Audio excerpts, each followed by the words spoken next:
Shadow was trained never to break formation. Sergeant Daniel Hayes had drilled it into him from the day they became partners. Shadow, a sturdy German shepherd with intelligent amber eyes, was the pride of the local K9 unit, loyal, disciplined, and fearless.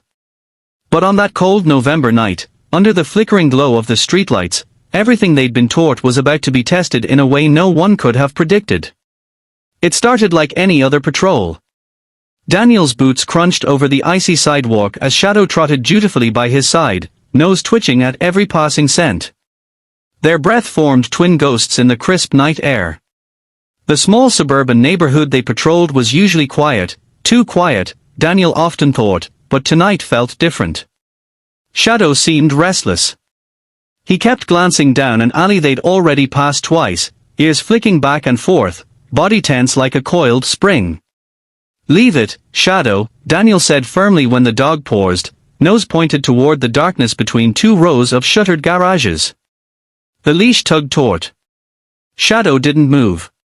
His low whine was almost human, pleading. Daniel sighed. "Come on, buddy. We've got a route to finish." Reluctantly, Shadow fell back in step, but Daniel felt the unease settle into his bones. Maybe it was just the cold getting to him. Maybe it was the stories on the news, kids disappearing in cities not far from theirs, a strange car spotted near the elementary school last week. He shook it off. They were almost done. 10 more minutes and he'd reward Shadow with a game of tug and a warm blanket in the cruiser. But Shadow had other plans. As they crossed the park near the edge of the neighborhood, Shadow stopped dead in his tracks again, hackles raised. Before Daniel could react, the dog lurched forward with a force that ripped the leash right out of his gloved hand. "Shadow! Heel!" Daniel barked, but the dog was already gone, a blur of fur disappearing into the skeletal trees and the moonlit playground beyond. Cursing under his breath, Daniel took off after him, heart hammering against his ribs. He stumbled over half-buried roots and nearly lost his footing on frozen patches of mud. Up ahead, Shadow barked, a sharp, furious sound that made Daniel's blood run cold. Then he heard it, a muffled cry. A child's voice. Daniel burst through the thicket to find Shadow standing guard in front of a young boy, no more than 9 or 10, who was backed against the trunk of an old oak.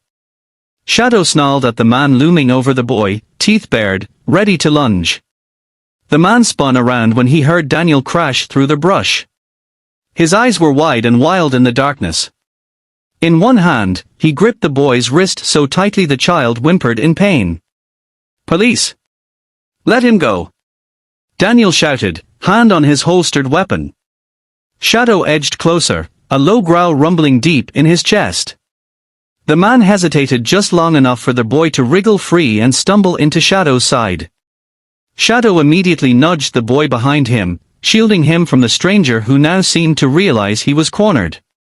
There was a moment, brief but searing, when Daniel saw the man's eyes flick to the boy, then back to Shadow, then to Daniel's gun. Then he bolted.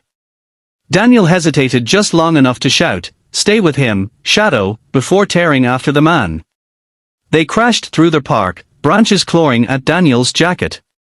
He tackled the stranger just before he reached the street and wrestled him to the frozen ground, pinning him until backup arrived.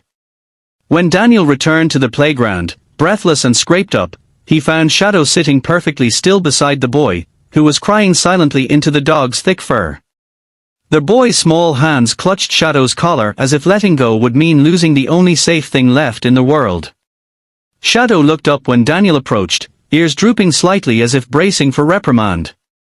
Daniel knelt beside him, rubbing his head. "Good boy, Shadow," he whispered hoarsely. "Good boy." The boy's name was Ethan. He'd run away from home after an argument with his mother, and that stranger had been waiting, watching, just like the reports Daniel had seen on the news. If not for Shadow's disobedience, Ethan might have disappeared into the night, another missing poster on the station's wall. Back at the precinct, paperwork and statements stretched into the early hours of the morning. Ethan's mother arrived in tears, hugging her son so tightly he gasped for breath. She thanked Daniel, but her eyes, red-rimmed and grateful, kept drifting to Shadow, who sat at Daniel's feet, wagging his tail as if he hadn't just broken every rule in his training book. The chief called Daniel into his office later that day. The patrol video had already made its rounds through the squad. Some thought it was reckless, a K9 ignoring direct orders. Others argued it was proof that sometimes, instinct was worth more than protocol. Daniel knew where he stood. He looked his commanding officer straight in the eye and said, if Shadow hadn't trusted his nose, that boy wouldn't be home right now. He made the right call. The chief didn't argue. Instead, he looked at Shadow, then at Daniel, and gave a single, approving nod. In the days that followed, news of Shadow's heroics spread through town. Parents dropped by the station with boxes of treats. Local kids begged to pet their hero dog. Shadow took it all in stride, tail wagging, tongue lolling, eyes always flicking back to Daniel to make sure he was close by. Daniel knew things would change after that night. The department might add new rules, tighten protocols, but he also knew this: sometimes, the best officers didn't wear badges or carry guns. Sometimes they walked on four legs, trusted their instincts, and loved so fiercely they'd break any rule to protect the innocent. And sometimes, just sometimes, breaking the rules was exactly what justice needed. So if you believe Shadow did the right thing, I want to hear from you. Drop a comment below, tell me what you think about this brave K9 and the boy he saved. And if you want more true stories of loyalty, courage, and second chances, don't forget to subscribe to Justice on Paws, where we believe every hero, big or small, deserves their moment to shine. Stay safe, stay kind, and remember, sometimes, heroes walk on four paws.